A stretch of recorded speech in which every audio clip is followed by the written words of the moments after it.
উত্তর লাগবো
প্রশ্নের উত্তর লাগবে প্রশ্নের উত্তর দেব উত্তর না হলে পালার মধ্যে আবার সমস্যা পালা মজা না আরে পালা শেষ হইছে নাকি পালা এবার শুরু পালা তো তাড়াতাড়ি শেষ হই নাকি হ্যাঁ কথা ঠিক আছে পালা এবার শুরু হইলো আজকে ফকির সাহেবের কানে গ্যাস্ট্রিক হইছে দেখে ইউটিউবার ভাই আমার ঠিক আছে আর কানে গ্যাস্ট্রিক উনি তাইতে সকালবেলা কইতাছে যে পালা ডাল খিচুড়ি হয়ে গেছে একটা পালা গান পরবর্তী আরেকটা গান অন্য ভাব ধরাই নিয়ে এসকে লাহিতে পৌঁছায়া গেলেও পরবর্তী মঞ্চে আবার পালার জায়গায় পালা দাঁড় করানো এটাই জাত বয়াতে সব উনি মুখ দিয়ে যতই করে ডাল খিচুড়ি আসলে কি তাই হইছে বিষয়টা তো তা না ব্যাপার হয়েছে কি সুন্দর একটা মেসাল দিচ্ছে কি মেসাল এক বন্ধু বিয়ে করছে বউ খুব আদর করে আর একজনের বন্ধুর বউ আদর করে না খালি কথা হ্যাঁ বর্গীয় কথা ভালোই খাই কয় তোর বউ এত আদর করে আমার বউ আদর করে না তোর বউ আদর করে কারণটা কি রে দোস্ত ওই বউরে খুব আদর করে নাম ধরে ডাকতে হয় নাম ধরে ডাকতে হয় ঠিক আছে পুরো নাম কইতে হয় না অর্ধেক নাম কইতে হয় কি অর্ধেক নাম বাবার বোর নাম সুচিত্রা আমি সুন্দর করে এই সুচি সুচি তুমি কি শুনছো আমাকে আপনার স্থান দিয়ে যাও না এই যে প্রেম দিয়ে ডাকতে হয় কয় দোস্ত বারোটা কায়দা মাসি খাই দিছোস তোর এইভাবে যে অর্ধেক নাম ধরে ডাকোস আমি বাড়িতে যাচ্ছি বড় এইভাবে ডাকি ওনার বোর নাম হলো বিচিত্রা সে তো সুন্দর করে দরজার সামনে নক করতেছে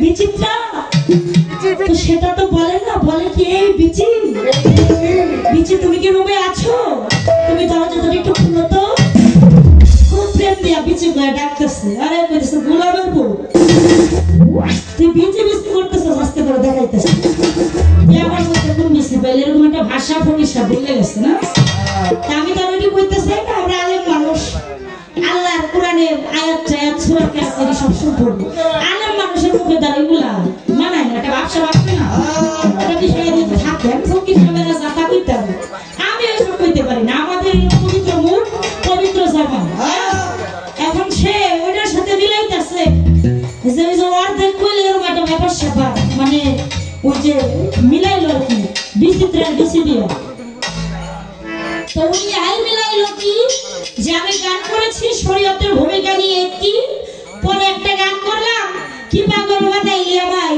কাইরা নিয়ে মনোপ্রাণ দয়াল তোরা না দেখে বাঁচে না রে পড়া কেন গুরুকে যারা ভালোবাসে দয়ালের প্রেম যাদের ভেতরে আছে তারাই দয়ালকে ডাকাডাকি করে না দেখলে প্রাণ বাঁচে না এবার দেখ বিষয় নিয়ে কইলে বিষয়টা তো এরকম হইব এই ফকির সাহেব আপনি কি বুঝাইতেছেন খালি জানতাম যে চোখে খালি ঘাস দেখে ছাগল এখন এই ফকির সাহেবের যে কানেও গ্যাস ঠিক এইটা তো জীবনে দেখি এক লোক রাস্তা দিয়ে যাইতেছে হ্যাঁ বন্ধুর বাড়ি যাইব বন্ধুর বাড়ি থেকে এখন শ্বশুর বাড়ি বেড়াইতে যাইব এরকম একটা শীতের দিন আর কি তো যারা বাইক চালায় দেখবেন বাইকার ভাইরা যারা আছে বুকে তাদের বাতাসটা বেশি লাগে ঠান্ডা লাগে না হ্যাঁ তো চামড়ার একটা জ্যাকেট হ্যাঁ মানে আর্টিফিশিয়াল এরকম কিছু জ্যাকেট বেরোইছে ওই জ্যাকেটটা আমি সোজাভাবে গায়ে না দিয়া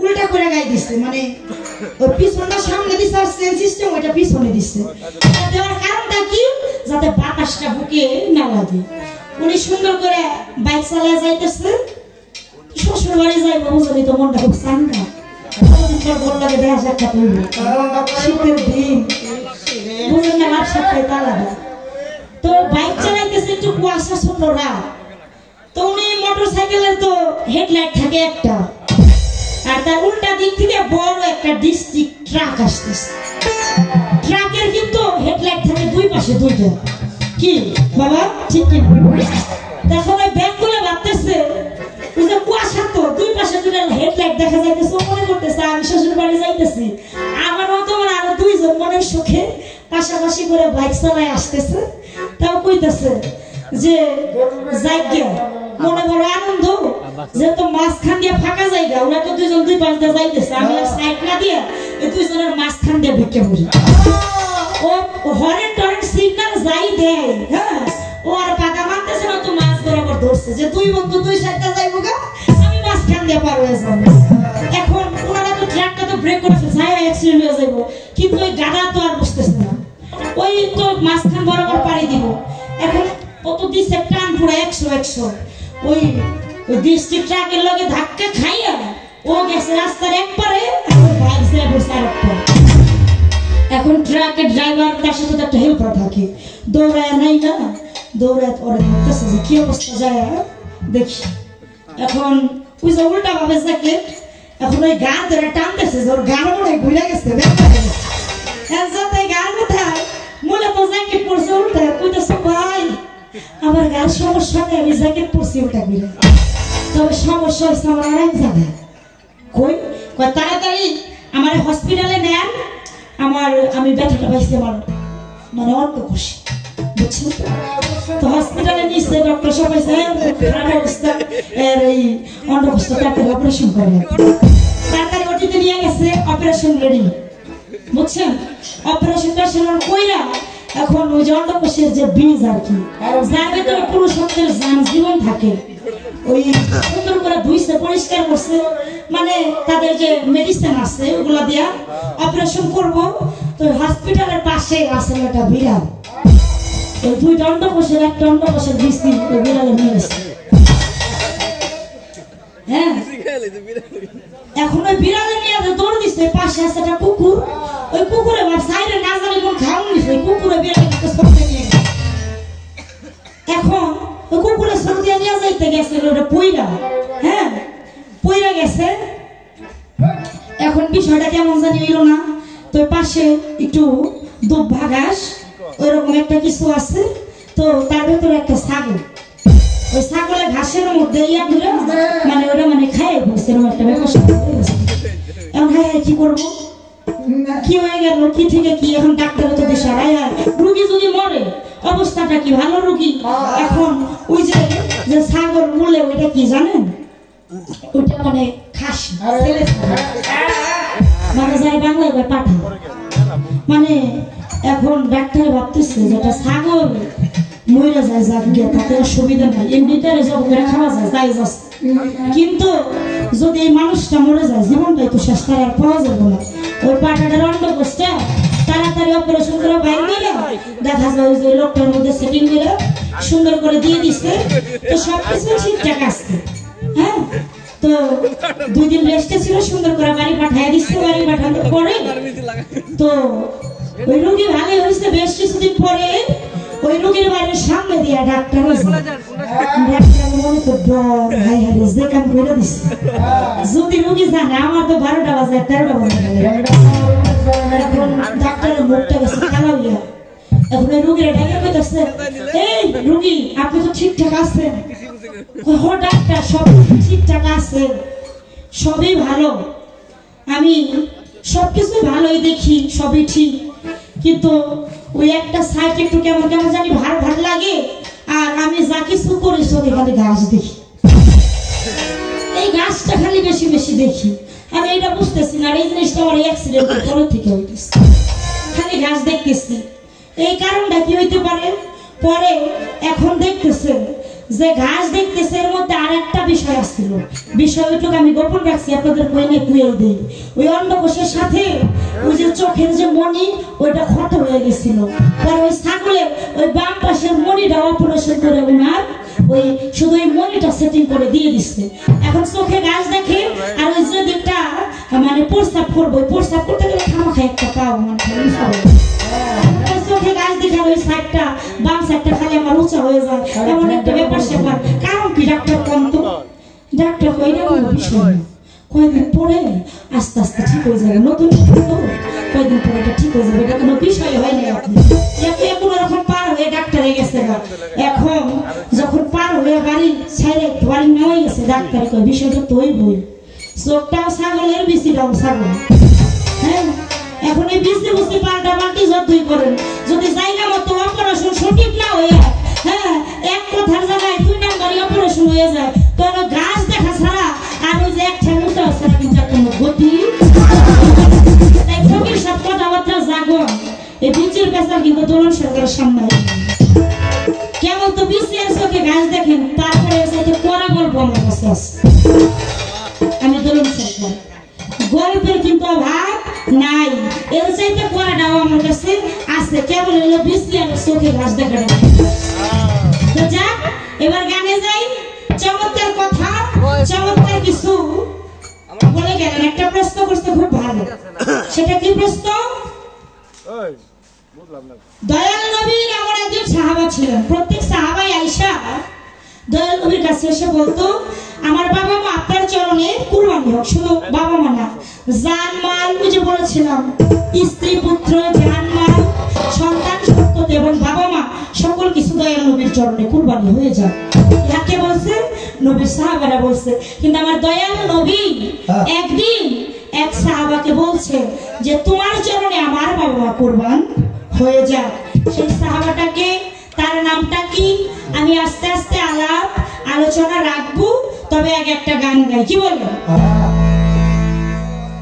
দরবার থেকে বলেছিলেন একটি পালার গান আর একটা কইরা হইল ভাব গান। এখন এখানে আমার বাবাজি, আমার মালিক চান বসা, সজল চান বসা, আমার এই যে খলিল চান বসা ছিল, তারা বলেছিলেন যে একটা করে পালা গান চলবে, একটা করে ভাব গান চলবে। এই জন্য আমি ভাব গানটা গাইছি, এর লেগে ফকির সব পাই গেছে একটা সুযোগ যে পালা দুটার পরে বন্ধ করে দিব, তারপরে পালার বাইরে বিচ্ছাদ 2 জনে গায়ে মিলামিশা বাড়তে যান। কেন 2টার পরে খালি বিচ্ছাদ গাবেন? বিচ্ছাদ গাওয়া ছাড়া কি প্রেম ভাব জাগ্রত হয় না? হ্যাঁ, খালি বিচ্ছাদের মধ্যে প্রেম আছে, তাছাড়া কি আর প্রেম নাই? আছে। ফকিরদের ভেতরে প্রেম আছে, আনন্দের ভিতরে কি প্রেম নাই? গুরু ধরা এটা একটার ভাবলে আমারই সাথে নিয়ে যাবেন, এটা আপনারা পাইছেন। আমি বলেছিলাম তরিকতে দাখিল হওয়া, আত্মসমর্পণ করা, এটা আমার শরীয়ত। তবে আত্মসমর্পণ করার পরে ওই গুরুর দরবারে গিয়া যেই আত্মতত্ত্ব ভেদ অর্থাৎ মারিফতের ও হেতুনিয়াতে পৌঁছায়া যে অন্তর্নিহিত সত্তা, যে বিষয়গুলো আছে, ওইগুলো হলো মারফত সত্তা। কিন্তু মৃত আত্মসমর্পণ করা নবীর কালেমা পড়ে পায়া হয় না, আমার শরীয়ত। এটা আপনি গানে বলে গেছেন সূরা ফাতিহার 10 নম্বর, আমার কি কোরআন পাতার কোরআন 30 পারা, এটা আমার শরীয়তের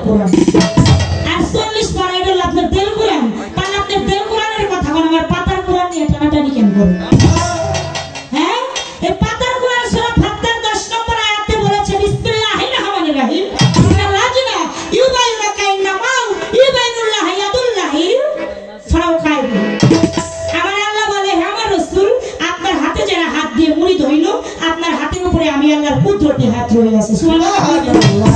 আর রাসূলের হাতে হাত দিলে সেই কামেল ও মুকাম্মেল একজন আল্লাহওয়ালা, সেই কামেল ও মুকাম্মেল যিনি সুন্নি মত ভেদে আলেম, যিনি আরেকটা মহাজ্ঞানী আলেমের সঙ্গ করে খেলাফত প্রাপ্ত হয়ে মহা আলেম হয়েছে, যিনি মুর্শিদে পৌঁছায় গেছে। এখন এই যে মুরিদ হওয়া, তরিকতে দাখিল হয়, এটা একতরফা যে মারিফতে নিয়ে যাবেন বিষয়টা এমন না। আমার শরীয়তের কর্ম মুরিদ হওয়া, তবে মুরিদ হওয়ার পরে ওই সত্তায় পৌঁছানো, সেখানে কিছু অন্তর্নিহিত বিষয় আদি আছে, তো এইগুলো হলো আপনার মারিফতের কর্ম। পাল্লা পয়জামাটা কিছু কর্ম, এই মুরিদ তরিকতে এটা আমার শরীয়তের কর্ম, এটা কোরআনে তো কইছে, এটা তো করতে হবে, এটা তো ফরজ, এটা অবশ্যই ফরজ। মুরিদ আমাদের হইতে হবে, এটা আমাদের শরীয়তের কর্ম, এটা করতে হবে। যারা না করে ওরা পূর্ণাঙ্গ মুসলমান হয় না। কেননা মুসলমান শব্দের অর্থই হইল আত্মসমর্পণ। মুসলমান শব্দের অর্থই হইল আত্মসমর্পণকারী। তাহলে যিনি আত্মসমর্পণ করলো, সে কামেলে মুকাম্মেল সুন্নিয়াত একজন মহাজ্ঞানী আলেমের হাতে, সে পূর্ণাঙ্গ মুসলমান হইল। আর যে আত্মসমর্পণ করলো না, ও পূর্ণাঙ্গ মুসলমান হইল না। আমাদের ইব্রাহিম আলাইহিস সালাম তিনি তার সন্তানদেরকে, তার উম্মতদেরকে বলেছিলেন, খবরদার তোমরা মুসলমান না হয়ে কবরে এসো না। তিনি তো আমাদের মুসলমান ধর্মের একজন নবী, যেহেতু মুসলমানের ঘরে জন্ম, তারপরে কেন বললো? এটাই বলেছে যে আত্মসমর্পণ না করে কবরে এসো না, ইহাই ইঙ্গিত দিয়েছে। তো এই পর্যন্ত শেষ রাখি। এবার আর একটা গান গাইলো ভালো, কই সারা জীবন সেজদা দিয়ে কপালে বানাইলি ঘাম। হ্যাঁ, কপালে নামাজ পড়ে সেজদা দিয়ে ঘাম বানাইস। আরে কোন কি আপনি নামাজ আপনি কি মনে করতেছেন? এটা সাধারণ বিষয়। অনেকেই কয় আমার দয়াল নবী মেরাজে গিয়ে আল্লাহর কাছ থেকে নামাজ আনছে। মেরাজে তো গেল সেদিন, তারও বহু পূর্বে সেই সৃষ্টির থেকে আমার পাঞ্জেগানে নামাজ ছিল।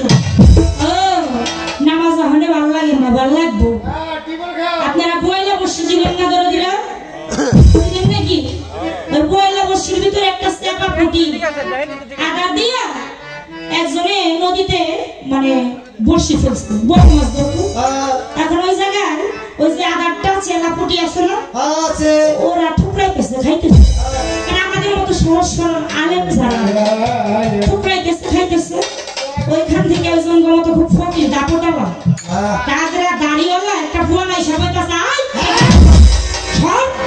আমার খাবার কেন খাস? আমার খাবার।